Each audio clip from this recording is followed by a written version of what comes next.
Bismillahirrahmanirrahim. Assalamualaikum warahmatullahi wabarakatuh.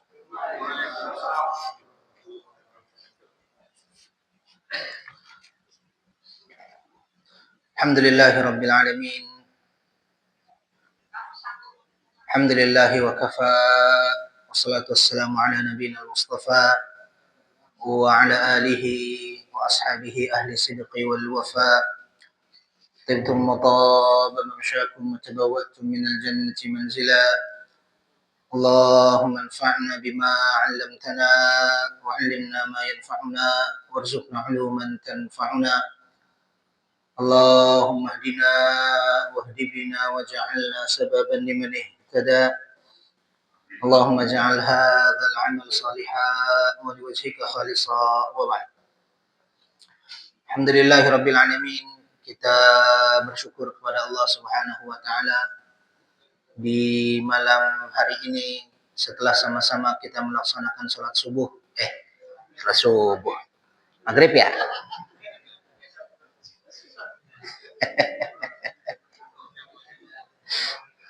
Salat maghrib ya Pak ya? Salat maghrib berjamaah. Allah kembali pertemukan kita di majelis ilmu, di majelis zikir, di majelis silaturahim. Di masjid yang kita cintai ini, kita sama-sama berdoa kepada Allah Subhanahu wa taala, mudah-mudahan Allah anugerahkan kita semua sehat walafiat. Allah memudahkan semua urusan hidup kita, dan yang paling penting kita berdoa sebagaimana Allah kumpulkan kita di majelis ini, insyaallah Allah juga kumpulkan kita nanti di surganya. Amin ya rabbal alamin. Salawat dan salam semoga tercurah kepada Nabiullah Muhammad sallallahu alaihi wasallam, kepada keluarga, sahabat dan umatnya hingga akhir zaman. Dan kita berharap, berdoa kepada Allah Subhanahu wa taala, mudah-mudahan kita bagian dari umatnya yang setia, yang istiqamah menegakkan sunnah-sunnahnya. Dan karena itu kita juga berharap mudah-mudahan kelak kita mendapat syafaat dari Nabi besar Muhammad sallallahu alaihi wasallam. Amin ya rabbal alamin. Hadirin Bapak, Ibu, saudara-saudari sekalian yang dirahmati oleh Allah Subhanahu wa taala. Di pertemuan pada malam hari ini, insyaallah kita akan melanjutkan kajian fikih adab kita. Di pertemuan yang lalu kita telah membahas adab yang ketiga dari adab kita kepada Allah Subhanahu wa taala. Adab yang ketiga yang sudah kita bahas adalah ibadatuhu bil ibadatil qalbiyah. Beribadah kepada Allah Subhanahu wa taala dengan ibadah hati, dengan ibadah batin. Yang ternyata ibadah hati ini tidak kalah pentingnya dengan ibadah zahir, gitu ya kemarin ya. Bahwa ibadah batin ini tidak kalah pentingnya dengan ibadah zahir, bahkan ibadah batin ini, ibadah hati ini mempengaruhi kualitas ibadah zahir kita. Misalnya tentang ikhlas, itu ibadah hati, ibadah batin yang mempengaruhi kualitas ibadah zahir kita. Misalnya tentang iman yang mempengaruhi amal seseorang. Sebab seseorang yang beramal tanpa dilandasi oleh iman, maka amalnya sia-sia. Seseorang yang beribadah tanpa didasari oleh ikhlas, maka ibadah itu juga sia-sia. Dan karena itu, di pertemuan yang lalu kita sepakat bahwa ibadah batin atau ibadah hati tidak kalah pentingnya dengan ibadah zahir. Bahkan ada seorang wanita yang masuk surga diampuni oleh Allah Subhanahu wa taala. Ya, padahal dia seorang pezina. Itu hanya karena dia memberikan air kepada anjing yang kehausan. Ternyata memberikan air kepada anjing yang kehausan itu efek dari ia memiliki hati, memiliki ibadah hati. Apa itu? Sifatur rahmah. Karena perempuan ini memiliki rahmah, memiliki kasih sayang. Yang kasih sayang itu salah satu unsur terpenting di dalam Islam. Dan karena itu Allah mengampuni dosa-dosa wanita pezina ini. Bapak Ibu yang Allah muliakan, pada kesempatan malam hari ini kita akan menyempurnakan ibadah pertama dari ibadah batin. Ibadah pertama dari ibadah hati, apa yang kita perlu berhias diri dengannya. Gitu ya. Kalau kemarin ngomongin ibadah hati, ibadah batin, sekarang ibadah apa yang perlu kita, ibadah hati apa yang kita perlu berhias diri dengannya. Dalam kesempatan malam hari ini yang akan kita bahas adalah al-mahabbah. Ya, al-mahabbah, apa itu? Cinta. Jadi ibadah pertama, ibadah hati pertama setelah kita beriman kepada Allah Subhanahu wa taala, meyakini bahwasanya Allah satu-satunya yang berkuasa di alam raya, meyakini bahwa Allah satu-satunya yang berhak disembah.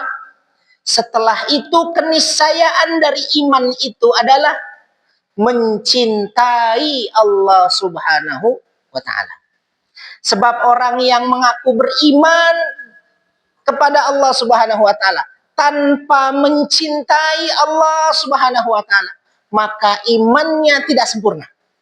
Sebab min lawazimil iman, di antara keniscayaan iman itu adalah cinta. Di antara kelaziman mengimani Allah Subhanahu wa taala adalah mencintai Allah Subhanahu wa taala. Hal itu disampaikan oleh Allah Subhanahu wa taala dalam surah Al-Maidah ayat 54. A'udzubillahi minasyaitonirrajim. Kata Allah, ya ayyuhalladzina amanu, wahai orang-orang yang beriman, yang dipanggil orang beriman nih.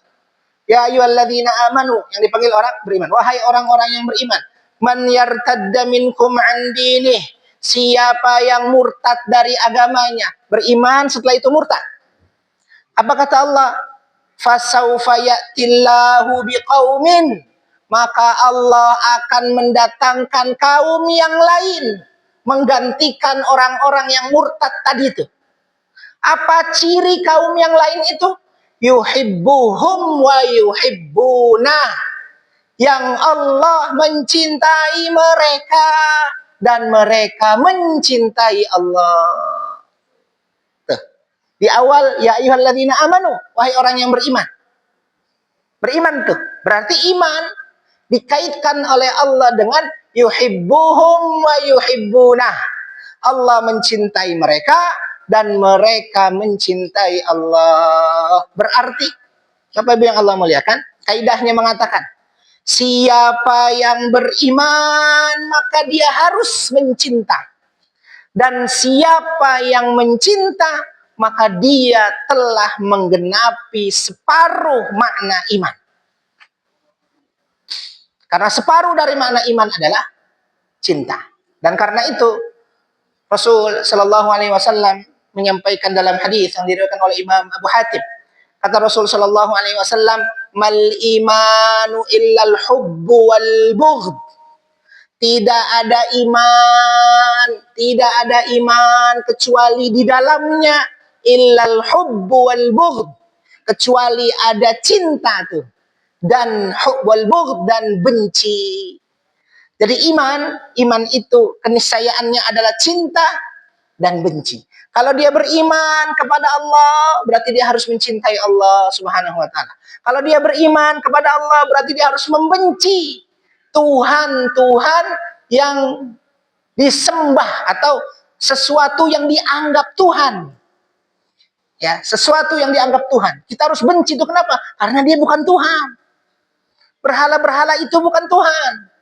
Manusia-manusia itu bukan Tuhan. Dan begitu seterusnya. Mencintai, beriman kepada Allah, berarti mencintai Allah. Pada saat yang sama kita membenci, hati kita membenci, tidak ridha dengan sesuatu yang dianggap sebagai Tuhan. Kenapa? Karena memang bukan Tuhan. Gitu ya. Dan karena itu, Bapak Ibu yang Allah muliakan, Rasul Shallallahu Alaihi Wasallam bersabda dalam hadis yang lain yang diriwayatkan oleh Imam Abu Dawud. Kata Rasul Shallallahu Alaihi Wasallam, "Man ahabba lillah," siapa yang cinta kepada Allah atau cinta karena Allah, wa abghadha lillah, dan dia benci karena Allah. Ya, kita mencintai kebaikan karena Allah mengajarkan kebaikan. Kita mencintai Rasul karena Allah mengutus Rasul. Kita membenci bid'ah misalnya. Ya, perilaku bid'ah karena Rasul dan Allah tidak meridhai perilaku itu. Nah, siapa yang mencintai karena Allah dan membenci karena Allah, apa kata Rasul di bagian akhirnya? Faqadistakmala nisfal iman. Maka dia telah menggenapi separuh makna iman. Berarti iman separuhnya adalah cinta dan separuhnya yang lain adalah benci. Bohong kalau ada orang yang mengaku beriman tapi tidak menanam cinta kepada sesuatu yang ia imani. Kalau ada yang begitu tuh berarti munafik, menampakkan iman dan menyembunyikan kekufuran. Bapak Ibu yang Allah muliakan, ternyata cinta ini bukan hanya harus ada pada diri kita. Kita beriman kepada Allah, kemudian kita mencintai Allah, bukan hanya sekedar cinta kepada Allah, tapi cinta kepada Allah juga harus di atas cinta kepada selain Allah Subhanahu wa taala. Oke? Bukan hanya dituntut orang yang beriman ini mencintai Allah saja, tapi juga dituntut mencintai Allah lebih di atas cinta kepada selain Allah Subhanahu wa taala. Ya. Misalnya Rasul Allah Subhanahu wa taala mengingatkan kita di dalam surah At-Taubah ayat 24.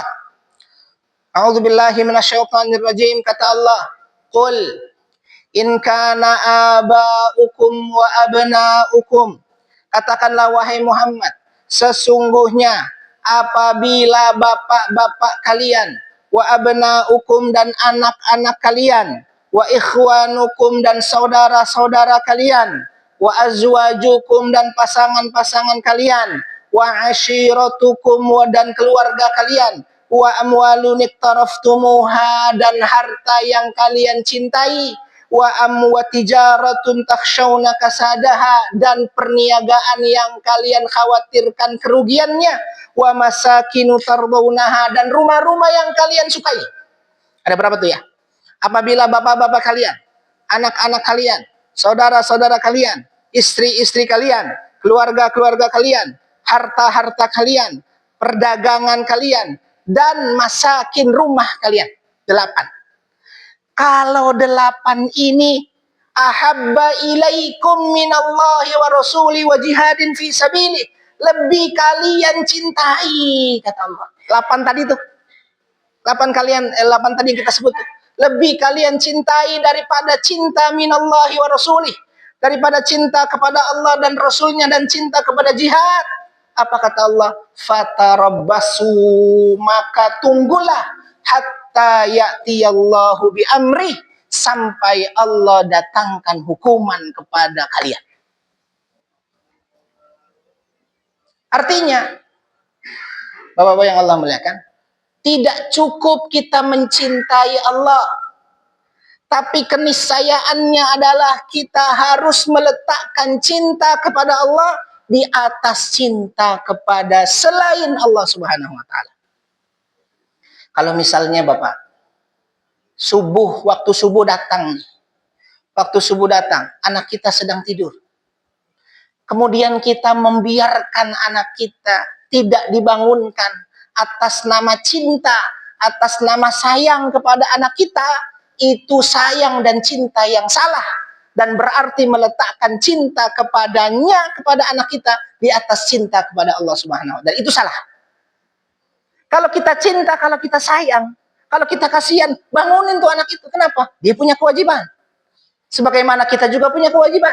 Bahkan kita sebagai orang tua mengingatkan anak kita, gitu loh. Jangan malah dibiarin. Kalau kita biarkan atas nama cinta, berarti kita belum meletakkan cinta kepada Allah di atas cinta kepada selain Allah. Karena Allah tadi katakan tuh, jika bapak ibu kalian, jika anak-anak kalian, dan 8 lain yang Allah sebutkan tadi, lebih kalian cintai daripada Allah dan Rasulnya dan jihad, maka tunggulah hukuman dari Allah Subhanahu wa taala. Artinya itu tidak boleh terjadi. Ada orang yang bekerja sebelum subuh, mencari rizki sebelum subuh, itu bagus.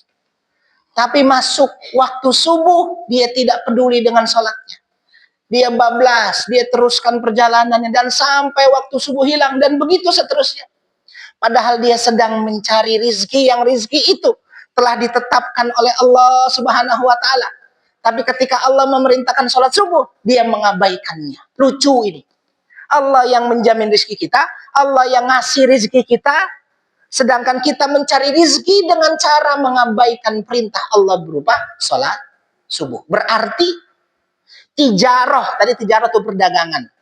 Atau amwalun iktaraftumuha, harta yang kalian kumpulkan, harta yang kalian cari itu lebih kita cintai daripada Allah. Ya, kita pengen cepat sampai di kantor, sampai harus meninggalkan sholat subuh misalnya. Nauzubillah min dzalik. Berarti meletakkan cinta kepada Allah masih di bawah cinta kita kepada anak-anak, istri-istri, perdagangan kita, harta-harta kita, dan begitu seterusnya. Bapak Ibu yang Allah muliakan, poinnya adalah bahwa cinta kepada Allah Subhanahu wa taala, keniscayaan iman kita kepada Allah Subhanahu wa taala. Siapa yang mengaku beriman kepada Allah, maka dia harus mencintai Allah Subhanahu wa taala. Dan siapa yang mencintai Allah, maka dia telah menggenapi separuh makna iman. Ya. Pertanyaan berikutnya, Bapak-bapak yang Allah muliakan. Pertanyaan berikutnya adalah, apa keutamaan mencintai Allah ini? Kan tadi mencintai Allah bagian dari iman kepada Allah, kan gitu. Sekarang keutamaannya apa sih? Kenapa kita harus mengusahakan mencintai Allah? Apa keutamaannya? Selain itu bagian dari kesempurnaan iman. Yang pertama, dan cinta ini otomatis ibadah hati nih Bapak-bapak ya, yang harus kita berhias diri dengannya. Yang pertama, kenapa atau apa keutamaan cinta kepada Allah? Ahabbahullahu ta'ala. Siapa yang mencintai Allah, maka Allah akan mencintainya. Jadi keutamaan pertama, cinta kepada Allah adalah dicintai oleh Allah Subhanahu wa taala. Di titik ini tidak ada cinta yang bertepuk sebelah tangan. Ya, mungkin ada yang punya pengalaman cinta bertepuk sebelah tangan dulu gitu ya. Nah, kalau kepada Allah, Bapak-bapak yang Allah muliakan, kepada Allah, kita mencintai Allah, kita mengikrarkan cinta kepada Allah, itu tidak mungkin bertepuk sebelah tangan. Tidak mungkin. Hal itu disampaikan oleh Rasul Shallallahu Alaihi Wasallam dalam hadis yang diriwayatkan oleh Imam Al-Bukhari dan Imam Muslim. Hadis ini bentuknya cerita.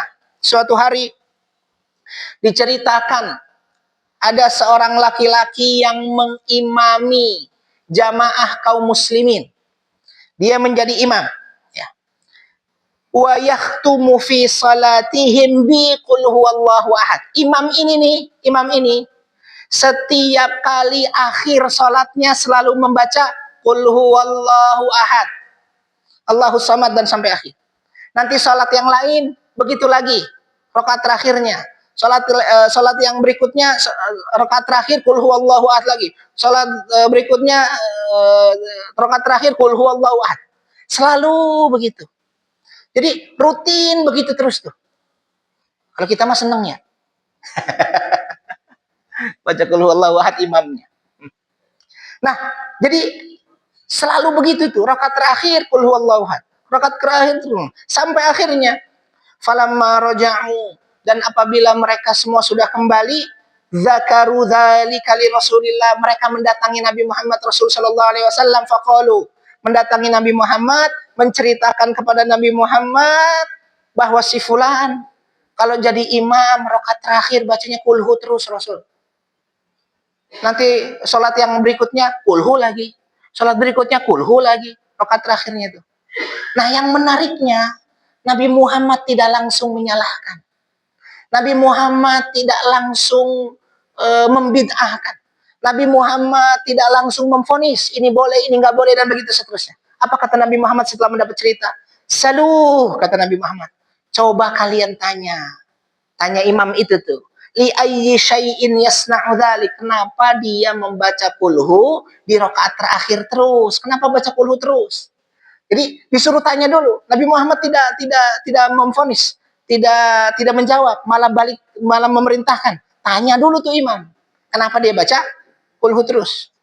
Kira-kira apa jawabannya, Pak? Bagus. Fasa'alu, kemudian mereka mendatangi imam ini, faqal, kemudian bertanya kenapa, maka dijawablah oleh imam ini. Li'annaha sifatur rahman. Karena di dalam qul huwallahu ahad itu ada sifat Allah yang Maha Rahman. Apa sifatnya? Qul huwallahu ahad, Allah itu esa. Tidak mungkin dua, tidak mungkin tiga, apalagi lebih dari itu. Karena kalau Tuhan lebih dari satu, tidak pantas jadi Tuhan. Kalau Tuhan lebih dari satu, iradatnya, kehendaknya juga lebih dari satu dong. Keinginannya juga lebih dari satu dong. Ketetapannya, takdirnya juga lebih dari satu dong. Maka akan kacau alam semesta ini. Tuhan satu pengennya hujan, Tuhan yang lain jangan, kasih kemarau aja. Kacau jadinya tuh. Tuhan satu bilang Pak Ahmad kasih rezeki hari ini. Tuhan yang lain jangan sekarang. Sebulan lagi aja misalnya. Kacau nih alam raya. Kalau Tuhannya lebih dari satu. Qul huwallahu ahad, Allahus samad, Allah tempat bergantung. Tempat bergantung itu berarti tidak butuh kepada selain Allah. Kalau ada Tuhan dilahirkan, berarti Tuhan itu bergantung kepada ibunya. Karena selama di dalam perut ibunya, dia bergantung kepada ibunya. Maka nggak pantas jadi Tuhan kalau Tuhan itu dilahirkan. Dan begitu seterusnya. Jadi kata sang imam, li'annaha sifatur rahman. Karena di dalamnya ada sifat Allah yang Maha Rahman, fa'ana uhibbu an aqra'a biha. Karena itu aku suka, aku cinta membacanya dalam sholatku. Jadi bukan karena nggak hafal yang lain. Kalau kita kan kemungkinannya kulhu itu cepat atau pilihannya sulit tuh, nggak ada yang lain gitu. Nah, ini karena aku mencintainya. Lalu disampaikanlah kepada Rasul, faqala Rasulullah sallallahu alaihi wasallam, maka Rasul kemudian menjawab, akhbiru, kabarkan kepada laki-laki itu, kabarkan kepada imam itu, annallaha ta'ala yuhibbu, Allah mencintainya. Jadi karena ia mencintai Allah, karena di dalam surah kulhu, orang Indonesia bilangnya kulhu ya, Al-Ikhlas itu ada sifat Allah yang Maha Rahman, karena itu dia mencintainya. Rasul mengatakan akhbiru, kabarkan kepada laki-laki itu, innallaha yuhibbuh, Allah mencintai dia. Berarti siapapun yang mencintai Allah karena iman kepada Allah, pasti Allah akan mencintainya. Tidak mungkin bertepuk sebelah tangan. Kalau kita cinta sama manusia, ada aja tuh yang gak terima cinta kita. Ya kan? Tapi kalau Allah, pasti Allah terima. Dan pasti Allah membalasnya. Akhbiruh annallaha yuhibbuh. Sampaikan kabar gembira kepadanya bahwasanya Allah mencintainya. Jadi, yang pertama, keutamaan mencintai Allah adalah dicintai oleh Allah. Yang kedua, keutamaan yang kedua, mencintai Allah itu apa keutamaannya? Ternyata dicintai oleh penduduk langit dan penduduk bumi.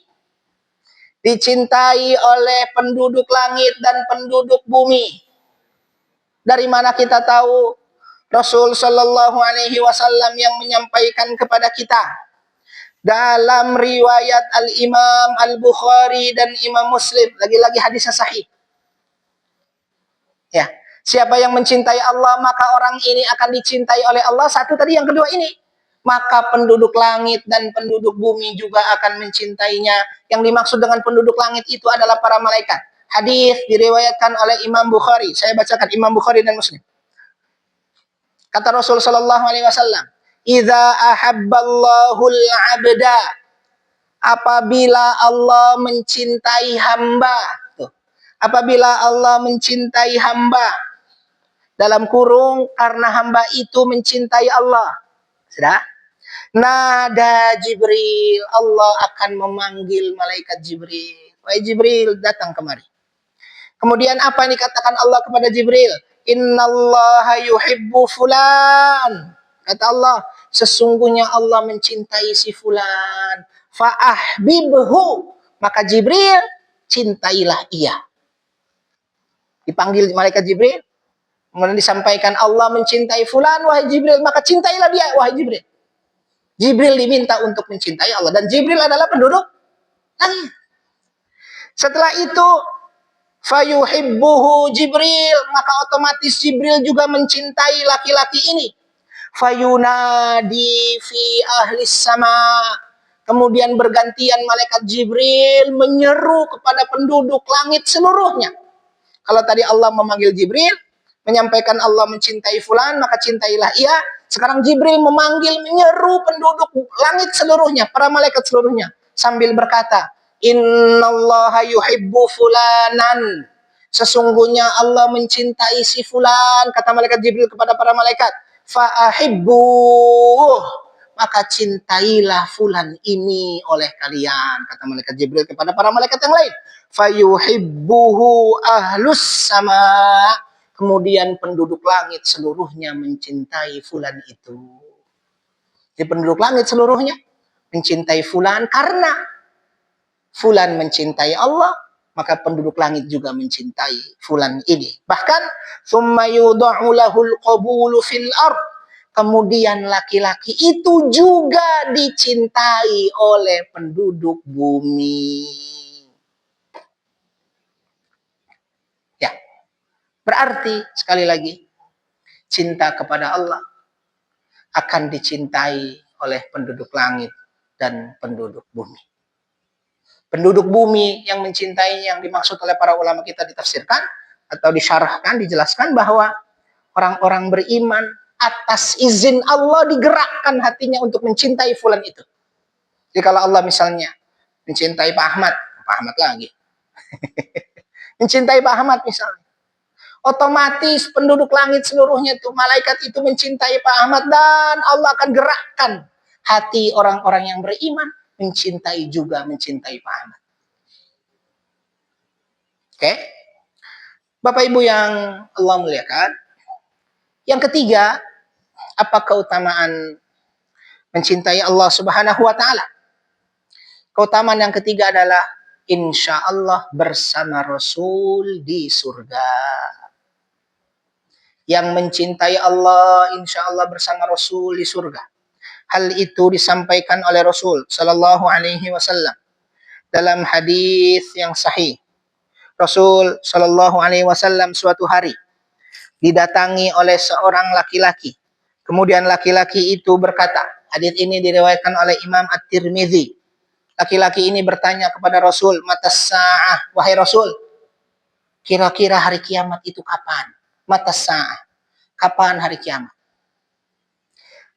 Dan jawaban Rasul Shallallahu Alaihi Wasallam adalah balik bertanya. Kenapa? Karena yang tahu hari kiamat kapan terjadi hanya Allah. Rasul juga nggak tahu. Tapi Rasul balik bertanya, ma'adatta laha, kata Rasul, apa yang sudah engkau persiapkan untuk menghadapi kiamat itu? Kenapa? Karena pertanyaan hari kiamat nggak penting.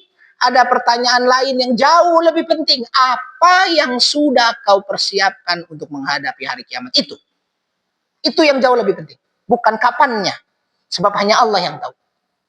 Kemudian laki-laki ini menjawab, ya Rasulullah, wahai Rasul, ma'adattu laha bikathiri salatin wala saum. Rasul, saya ini nggak banyak puasa. Maksudnya puasa sunnah ya. Saya ini nggak banyak puasa sunnah, nggak banyak sholat sunnah. Kalau sholat wajib pasti. Puasa wajib Ramadan pasti. Tapi yang sunnah-sunnah jarang nih.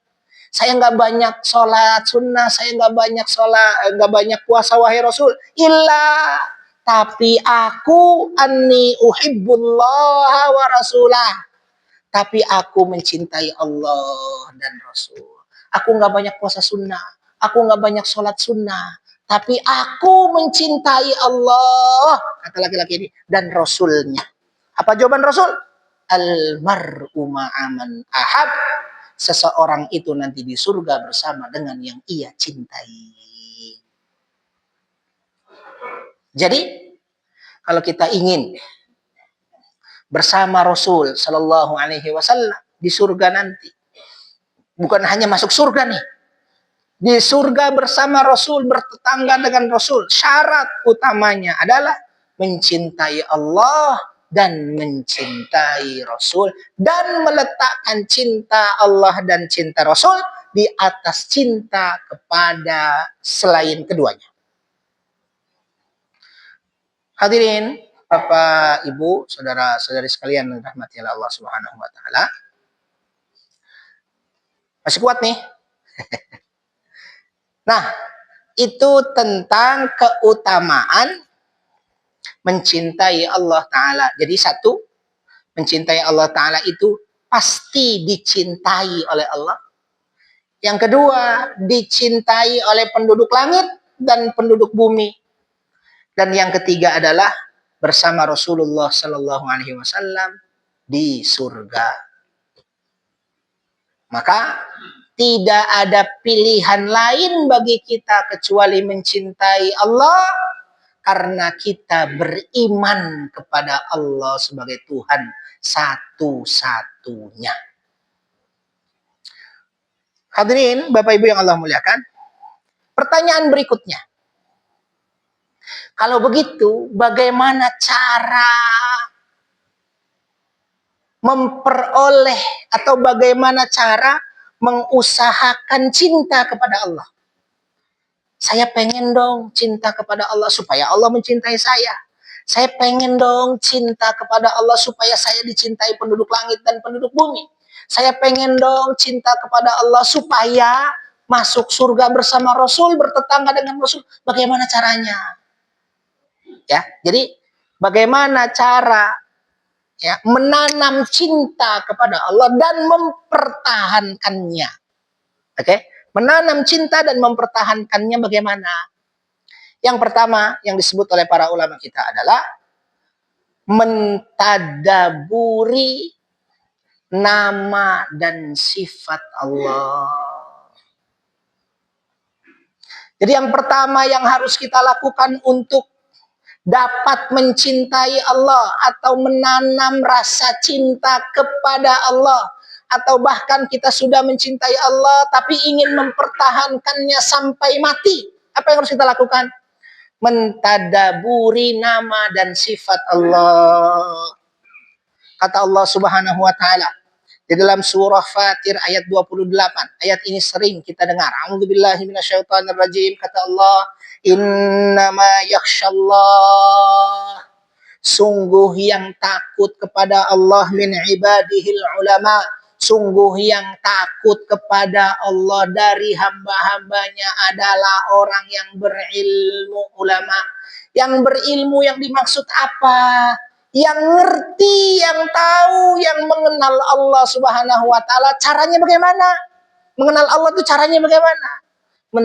Mentadaburi nama dan sifat Allah.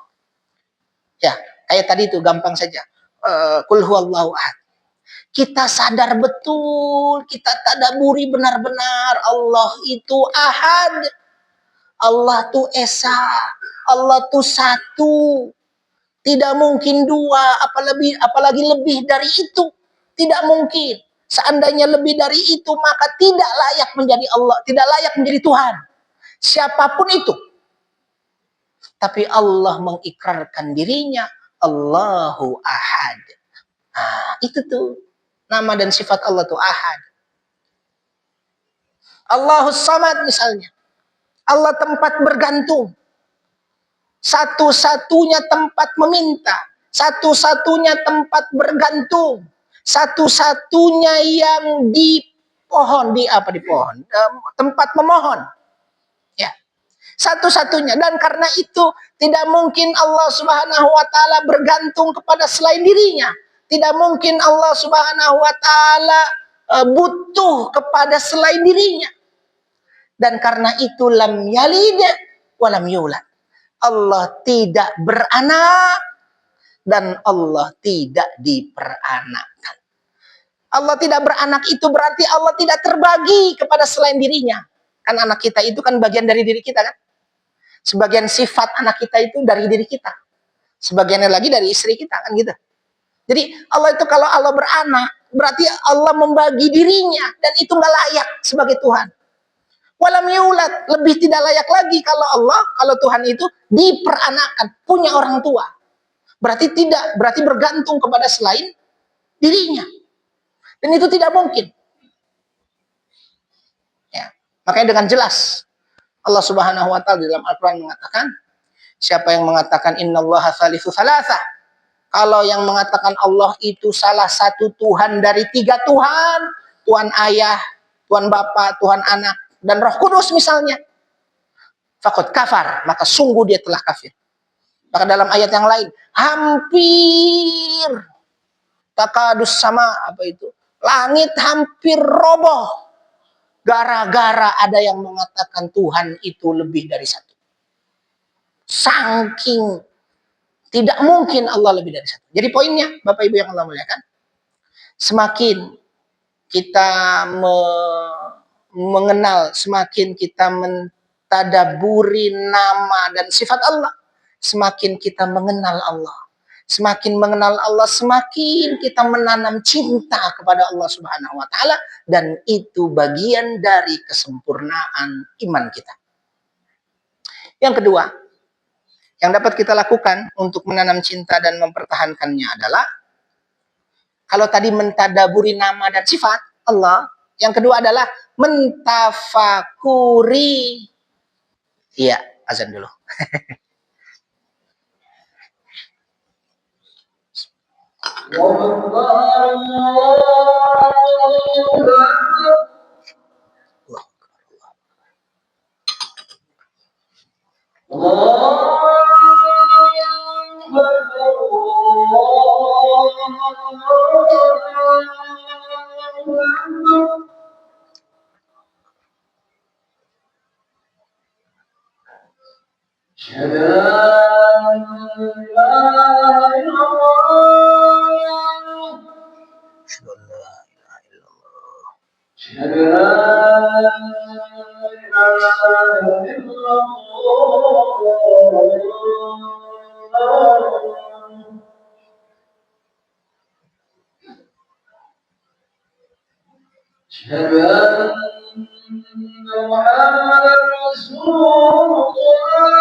Bapak-bapak yang Allah muliakan, kita lanjutkan sedikit.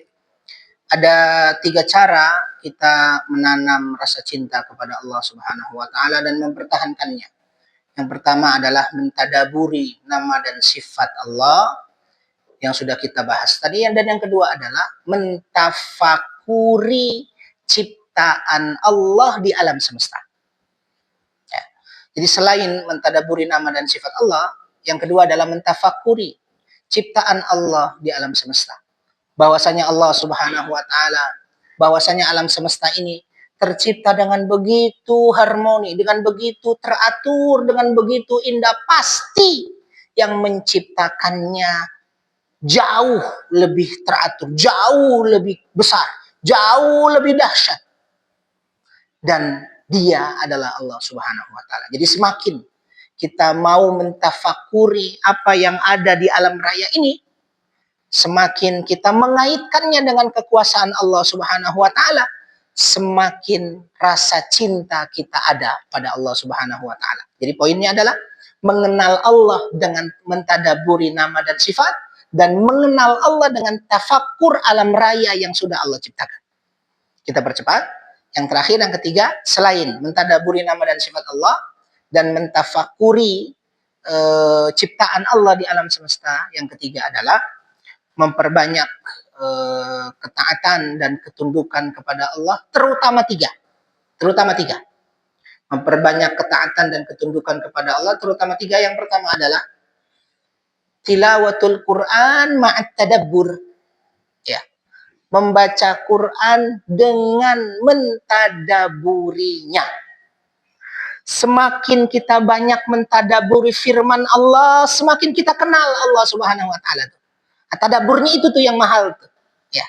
Tadaburnya itu tuh yang penting tuh. Jadi bukan hanya sekedar tilawah. Tilawahnya bagus, tapi akan semakin bagus kalau kita mentadaburinya. Kita memahaminya. Kenapa Allah menyampaikan ini, menyampaikan itu, menceritakan ini, dan begitu seterusnya. At-tilawah ma'at tadabbur. Yang kedua, yang bisa kita lakukan adalah zikrullah bil khusyuk. Berzikir, menyebut nama Allah, itu juga bagian dari kita menanam rasa cinta kepada Allah. Allahu Akbar, misalnya. Allahu Akbar, Allahu Akbar. Atau Subhanallah. Tapi bil khusyuk, dengan rasa khusyuk. Hadirkan apa yang sedang kita sebut tuh. Allah, Maha Subhanallah, Maha Suci Allah. Berarti kita sadar betul, Allah itu suci dari semua yang buruk. Suci dari semua yang tidak sempurna. Suci. Kenapa? Karena Allah Tuhan. Gitu ya. Kemudian yang ketiga, mujalasatus salihin. berteman dengan orang-orang saleh seperti yang hari ini kita lakukan, gitu ya. Selain tadabbur, tilawah ma tadabbur, kemudian zikrullah bil khusyu', yang ketiga adalah mujalatus salihin, berteman dengan orang-orang saleh. Terakhir Bapak Ibu yang Allah muliakan, di dalam surah Al-Kahf mungkin saya pernah sampaikan, Allah menyebut anjing, ya, menyebut anjing yang membersamai Ashabul Kahf. Jadi ketika Allah bercerita tentang Ashabul Kahfi itu, 4 kali Allah menyebut Ashabul Kahfi itu masuk ke dalam goa, kemudian mereka tidur dan anjingnya juga ikut tidur di mulut goa. Disebut oleh Allah tuh. Ya, dan anjing mereka juga ikut menjulurkan kedua tangannya, basitu dhira'i, menjulurkan kedua kakinya di depan mulut goa. Padahal kalau itu nggak diceritain, kan juga tidak mengurangi kan makna cerita Ashabul Kahfi. Ya, jumlah mereka 3, yang keempat anjingnya, kata Allah. Jumlah mereka 5, yang keenam anjingnya. Jumlah mereka 7, yang ke-8 anjingnya. 4 kali Allah bilang anjingnya, anjingnya, anjingnya, anjingnya. Padahal kalau nggak diceritakan anjingnya juga aman tuh cerita. Kenapa begitu? Sebab orang-orang saleh, ya, sebab membersamai orang-orang saleh akan juga mendapatkan kesalehannya. Membersamai orang-orang yang mencintai Allah adalah jalan kita juga mencintai Allah Subhanahu wa taala. Maka berbahagialah kita berada di tengah-tengah orang-orang saleh ini, orang-orang yang mencintai Allah Subhanahu wa taala, dan karena itu mudah-mudahan Allah nanti akan mengumpulkan kita lagi di surganya. Amin ya rabbal alamin. Saya kira cukup. Yang mau bertanya boleh, yang mau menambahkan boleh. Enggak, kalau masih ada waktu. Cukup ya. Terima kasih Bapak-bapak yang Allah muliakan. Sehat-sehat. Insya Allah kita ketemu di kesempatan yang lain. Kita akhiri majelis kita dengan hamdalah dan doa kafaratul majelis. Alhamdulillahirabbil alamin. Subhanakallahumma bihamdika asyhadu an la ilaha illa anta astaghfiruka wa atubu ilaik. Terima kasih. Assalamualaikum warahmatullahi wabarakatuh.